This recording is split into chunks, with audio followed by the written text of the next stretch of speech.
Namiss ko talagang kumain ng Graham cake, kaso nga lang ay wala akong Grahams at saka wala akong Nestle cream. Pero syempre kapag gusto natin ay gagawa tayo ng paraan, diba? At dahil nga wala akong Nestle cream, ito na lang yung ginamit ko, itong whipping cream. Yan, pwede na rin yan. So ipiplex ko na rin pala itong hand mixer na napaka-aesthetic. O diba, dahil today gagamitin natin yan. So yung pinakauno kong ginawa dito ay naglagay ako ng 1 cup ng whipping cream dito sa isang stainless na lalagyan. Pagkatapos ay ginamitan ko ito ng hand mixer para mag-double yung size niya. Yan, di ba, napakaganda kapag ganito na yung itsura, ay okay na yan. Sa totoo lang, ay first time ko talagang gagawa ng Graham cakes na imagination ko lang, di ba? Kasi nga ay wala naman akong mga ingredients.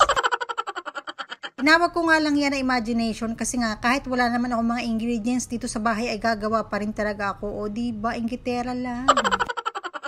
Namiss ko talagang kumain ng Graham cake, kaya naman kahit wala akong mga ingredients dito sa bahay ay gagawa pa rin tayo niyan. Sabi nga sa kasabihan, kapag gusto may paraan, pag ayaw ay may dahilan. O diba, ang dami-dami ko sinasabi. So mag-start na ako dito mag-assemble, naglagay ako dito ng whipping cream sa ilalim para hindi naman siya gumalaw-galaw. Pagkatapos yan ay naglagay na ako dito ng biscuit. Yung gamit ko nga pala dyan ay wheat biscuit, hindi siya ganun katikas katulad ng Graham, pero okay na rin yan. Pagkalagay ko nga nito isang layer ng biscuit ay naglagay na ako dito ng whipping cream. So yan, pahid-pahid lang hanggang sa mapuno. At malagyan lahat ng whipping cream yung mga biscuit. Pagkatapos niyan ay meron nga pala ako ditong nata de coco. So ayan, meron nga rin pala ako dito sa ref, kaya naman nilagay ko na kasi feeling ko ay bagay na bagay din siya dito sa gagawin kong Graham cake. At dito naman sa hiwalay na bowl, naglagay ako dyan ng 1/2 cup ng mainit na tubig at nilagay ko na rin dito yung gelatin. So ayan, bali nilagay ko dyan sigurong gelatin ay mga 3 kutsara at hinalo-halo ko ng mabuti. Hanggang syempre matunaw yan at wala na mga buo-buo kasi ilalagay natin yan mamaya sa ibabaw. Fast forward na nga, ito na nga nakapag-assemble na ako at yan ay okay na. Naglagay na rin ako dyan ng fruit cocktail sa ibabaw. Yung mga gitna pala niyan ay may mga fruit cocktail din. Hindi ko lang nasama sa video at mahaba talaga. At yung tinunaw ko pala na gelatin ay nilagay ko sa ibabaw para naman maging buo yung kalalabasan ng ating gagawing Graham cake. O diba, napakaganda. Nilagay ko na rin pala yan sa ref ng mga 3 oras kasi masarap nung kainin kapag malamig.